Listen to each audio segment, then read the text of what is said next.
This podcast is sponsored by Talkspace. Last year, I went through many different life changes. I needed to take a pause and examine how I was feeling in the inside to better show up for the ones who need me to be my best version of myself. When you're navigating life's changes, Talkspace can help.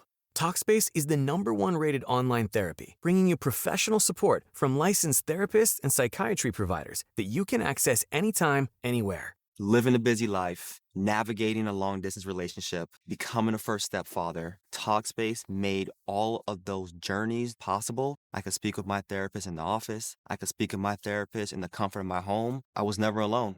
Talkspace works with most major insurers, and most insured members have a $0 copay. No insurance, no problem. Now get $80 off your first month with promo code SPACE80 when you go to Talkspace.com. Match with a licensed therapist today at Talkspace.com. Save $80 with code SPACE80 at Talkspace.com. Some of the most damaging relationships are the hardest ones to explain. And they don't have to look extreme in order to be deeply harmful. Welcome to the Covert Narcissism Podcast, where we make sense of what never quite made sense. If you've been listening for a while, you may already understand what's happening in your relationship. You can see the patterns, you can name the behaviors, but maybe you still feel stuck in the same cycle. This is where coaching comes in. It's not about learning more. It's about having the support to finally apply what you already know and begin moving forward. You need a coach. If you're ready for that next step, I invite you to join me in my coaching program. You can learn more about it at covertnarcissism.com.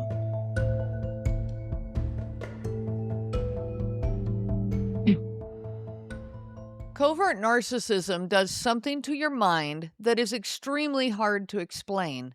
And it is time to name it and to understand it. Have you ever laid in bed at 2 a.m., replaying a conversation from 3 days ago, trying to figure out what you said that was so wrong, or what they meant when they said that thing with that tone and that look on their face? Maybe you've caught yourself rehearsing conversations before they even happen, and I mean days before they even happen. Preparing your words, your tone, your expressions, the time of day, trying to get everything just right. Have you ever drafted and redrafted a text message 11 times before you sent it? Struggling to find the right words, the perfect ones that can't be misinterpreted? Maybe you've lied awake, desperate for sleep, but running through every possible way tomorrow could go sideways, and what you will say or what you will do when it does. Does any of this sound familiar to you? This was my marriage. You want to talk about overthinking? I was the queen.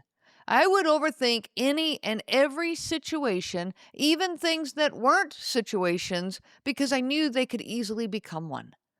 My mind never stopped. And if that's you, I am sorry. This is a massive burden to carry, to work so hard to keep everything perfect, so that nothing ever goes wrong and their anger stays back. You've seen the beware of dog signs. I think covert narcissists need a beware of anger sign. Today we are talking about the overthinking mind, what it is, where it comes from, how a covert narcissistic relationship sends it into overdrive, what happens when your kids enter that picture, and maybe most importantly, what it actually feels like when your mind is allowed to rest in a relationship that is safe. Now let's start with, what is overthinking really? And actually I want to start with what it isn't. Overthinking is not a character flaw. It isn't being dramatic or making something out of nothing, even though that's probably what you've been told, directly or indirectly. It's not something in you that is broken. Overthinking is what a brain does when it has learned through experience, you need to hang on to that part, that it cannot afford to relax. Now think about this. In a marriage with a covert narcissistic person, is it safe to let your guard down? What happens when you do? Now, maybe you had a genuinely good day throughout your day and you come home relaxed, maybe even happy, and you let that show a little bit. You're warm, easygoing, and even a little bit playful.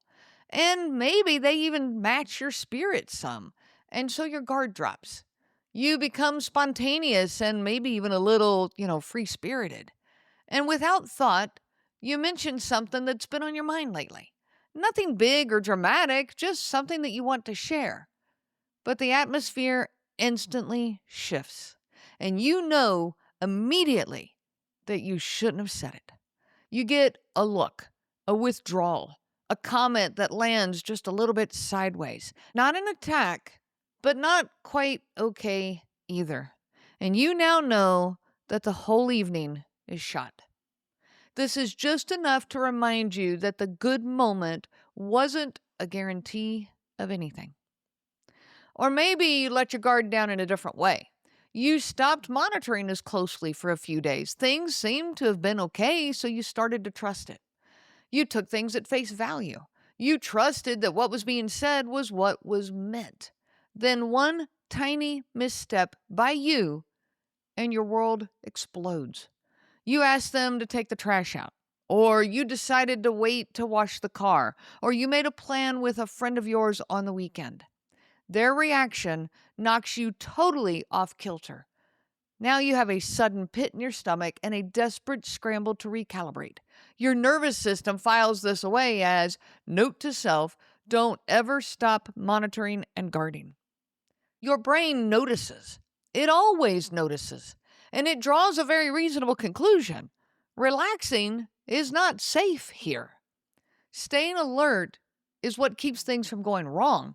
At least it's a huge step in that direction, even though it's still not foolproof.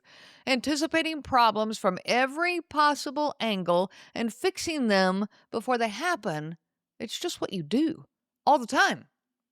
So your brain stopped giving you the option to fully relax, because every time you did, the environment confirmed that it was a mistake. Now, I wrote this episode last night, getting ready to record it this morning.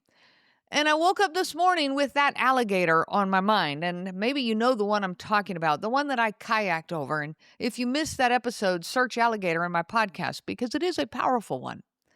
Now, everything turned out just fine with that alligator, thank goodness. But how much of my mind has it occupied? No, I don't think about it daily, although I did for a while there. But it does come up often in my train of thought. Now, imagine if I had to kayak down that river in that same spot every day on my way to and from work. How much of my mind do you think that alligator would occupy now? Now let's go a step further and say that I have to kayak past that alligator every hour throughout my day. What if I even had to sleep on my kayak in the same vicinity as that alligator? Now, how hyperactive do you think my mind would become? And all of it centered around this alligator. Well, that's what you're going through. You are living with an alligator in your home. You see it every day. You navigate around it every day. You talk to it every day. For many of you, you sleep in the same bed with it every day. Now, like that alligator, they don't always lash out. But the danger is very real. This person in your life has made it very clear that they can be emotionally dangerous to you, verbally attacking, and for some even physically threatening. Yet you function with that alligator in your close proximity daily. Yes, your mind will be on overdrive. Of course it will. It's trying to keep you safe. Now, I just pictured that alligator that I kayaked over, watching me lose my mind. But it just floated there calmly, thank goodness. Now, if that alligator could have realized the massive impact it had on me and how my system just went berserk, I could see it getting a little chuckle out of that. Look at her. She's crazy. I'm not even doing anything. And it might have no concept of why I reacted the way I did, not realizing how incredibly scary it can be. I hear from so many people, I don't think they mean to hurt me. I don't think they realize what they're doing. Well, Covert narcissists often have about as much self-reflection as that alligator. And maybe they even get a jolly out of watching you lose your mind, which is absolutely cruel and does not make any of this okay. Think of your mind like a security system. A house in a safe neighborhood with consistent neighbors and a predictable routine, it might not need every sensor running at full sensitivity all the time. But a house where things have gone wrong before. Maybe an alarm system has failed in the past. Maybe break-ins have happened here or close by.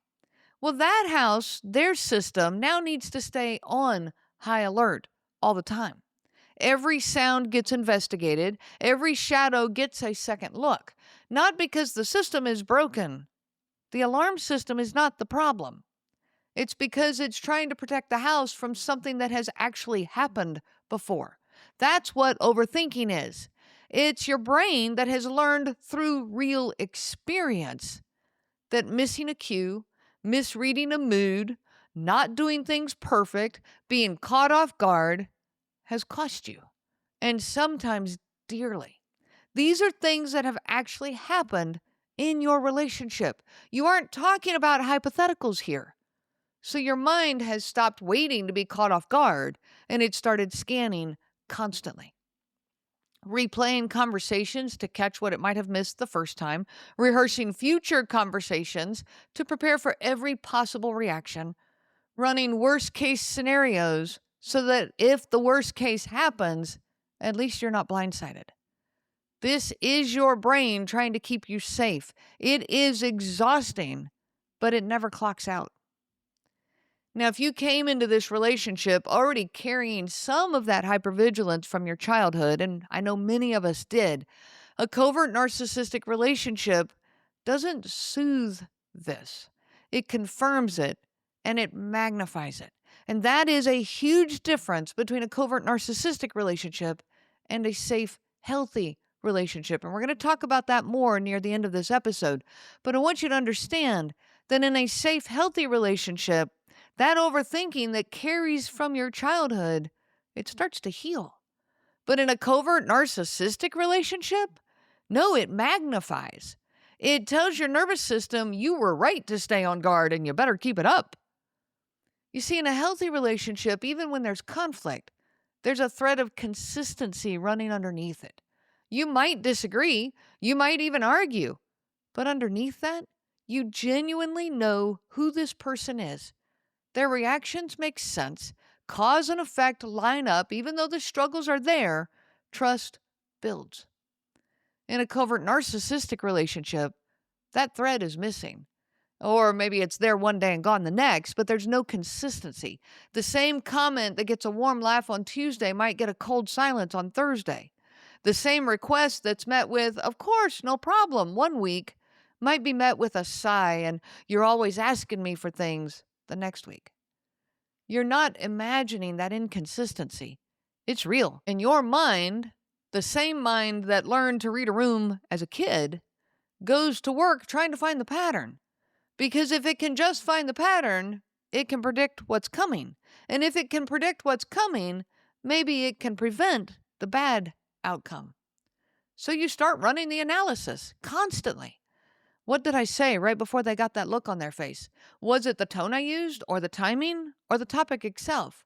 Last time I brought this up gently, it went fine. So why did it blow up this time? Should I bring it up again, or let it go? If I let it go, will it come back later as you never tell me what's bothering you? If I bring it up, will it become, why are you always so sensitive? On and on and on, the mind goes in circles. You're not overthinking because you're irrational. You're overthinking because you're trying to find logic in something that was never built on logic. You're trying to make sense of something that has absolutely no sense to it. And it's completely full of inconsistencies and holes. And every time you almost find a pattern, it shifts. And the search starts all over again. I felt like my mind never stopped. His anger was right under the surface all the time. The tiniest prick would set it off. So I was always anticipating, watching, analyzing, navigating. I remember throwing a football around in the living room, and yes, we did this often, and I couldn't just enjoy spending some playful time with my family. I was constantly noticing if he was unhappy. Are we throwing the ball to him enough times? Are we laughing at his comments fast enough? Are we talking to him enough? Is he feeling included? So while my actions were throwing a football with my family and my body was participating in that, my mind was not.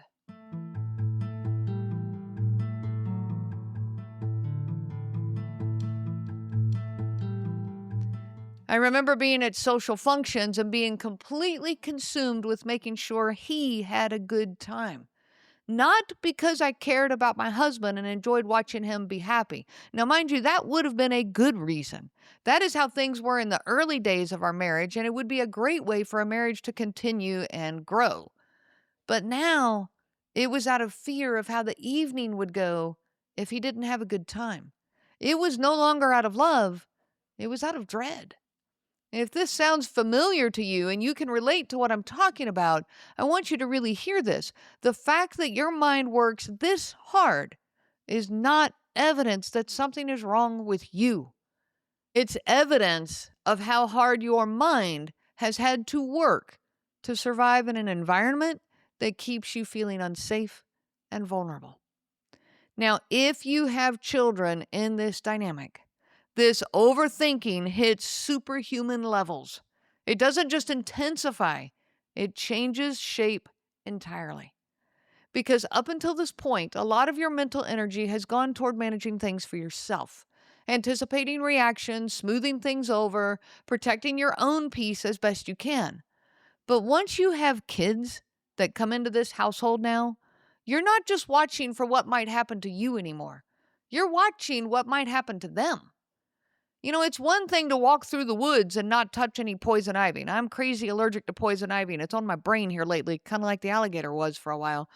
But if I'm walking through, a wooded section and I'm on a trail that's kind of narrow and I'm trying to make sure I don't touch any poison ivy, okay, fine, that's one thing. But it's quite another to now keep your kids from touching it too. Your brain now kind of splits in half. You're watching it yourself to make sure you don't touch it, but you're also now trying to navigate them and keep them, and they're exploring and not paying attention and doing whatever they're doing, and you're trying to keep them out of the poison ivy. In fact, you might even end up touching the poison ivy yourself because you're trying to keep them out of it. Well, that's what it's like trying to protect your kids from covert narcissistic abuse in the home. You learn to figure out how not to touch it, but your kids certainly don't. Not for a while, at least. They step all in it. They play too loud in the living room. They run through the house with loud feet. They forget to put their shoes in the closet. They spill their drink all over the floor. They blurt out whatever is in their little mind. And any of these can set off a narcissistic explosion, whether it's loud and aggressive or quiet and passive-aggressive. It is like living in the home with a time bomb. It's only a matter of time until it goes off. Now, as the kids get older, you start noticing things that maybe you wish you didn't. The way your child gets quiet when a certain tone of voice starts. The way they look at you, checking your face before they answer a question from this other parent, the same way you might check a room. The way they apologize for things that aren't their fault, or go out of their way to keep the peace at an age where they shouldn't have to think about peacekeeping at all. And when you notice that, when you see your child doing the very things that you learned to do to survive, something in you breaks open, because now the stakes just got a whole lot higher. This is no longer, is this safe for me? Now it becomes, is it safe for them? Are they going to be okay? This adds an entire new dimension to the overthinking. Now you're not just replaying conversations about yourself. You're replaying everything about them. Every interaction your kids had with their other parent that day. You're trying to read your child's mood after a visit, trying to figure out if something happened, trying to decide whether to ask or let it be. Worried that asking too much will make them feel like they have to manage your feelings, or worried that not asking enough will leave them feeling like no one noticed. And there's the overthinking on a whole new dimension. You're holding your experience, yes, and theirs now at the same time and trying to protect both, often with very little information and now even less control. Your nervous system was not built to run at this high-speed level indefinitely, and it doesn't have to. I do think that it is very easy to assume that an overthinking mind is just how your mind is. You think it's permanent, that this is your personality, it's your wiring, it's something you'll be managing forever. But that simply isn't true. Your mind is not overthinking because that's its baseline state. It's overthinking because it's responding to an environment.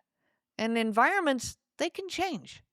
In a genuinely safe relationship, and I mean safe in the sense of consistent, predictable, emotionally honest, and genuine, something remarkable happens to the overthinking mind. It doesn't have to work as hard because the relationship now is doing some of the work that your mind used to have to do alone. Let me give you a few examples of what this actually looks like. When something is bothering your partner, they tell you. And that sounds so simple, and it is simple, but it's true. I mean, maybe it's not perfect, maybe it's a little clumsy at sometimes, but they tell you. You don't have to reverse engineer their mood from a sigh or long silence because the information is just given to you. Your mind doesn't have to run 12 scenarios because now you can just ask. And when you do ask, you don't get blame or circular conversations. You get an answer, an honest answer. When you bring up something that's bothering you, the response you get is roughly proportional to what you said. And that's a good one. If you gently mention something small, you get a reasonably small response back. Maybe a conversation or maybe okay, let me think about that. But not a complete shutdown or a major explosion. Your nervous system starts to learn here that, hey, bringing things up doesn't blow everything up. And that's huge. That's the cause and effect your mind was searching for in the covert narcissistic relationship. Except here, in safe relationships, it actually exists. Conflict, when it happens, and it will, safe relationships or not, it doesn't mean they're conflict-free.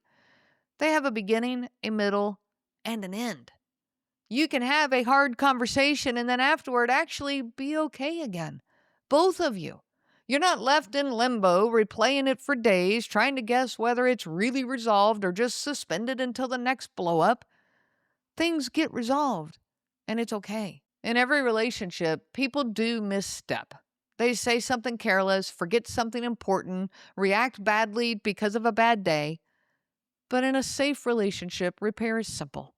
Someone notices and says, hey, I was short with you earlier. I'm sorry. That wasn't about you. And it's done. Forgiveness can happen.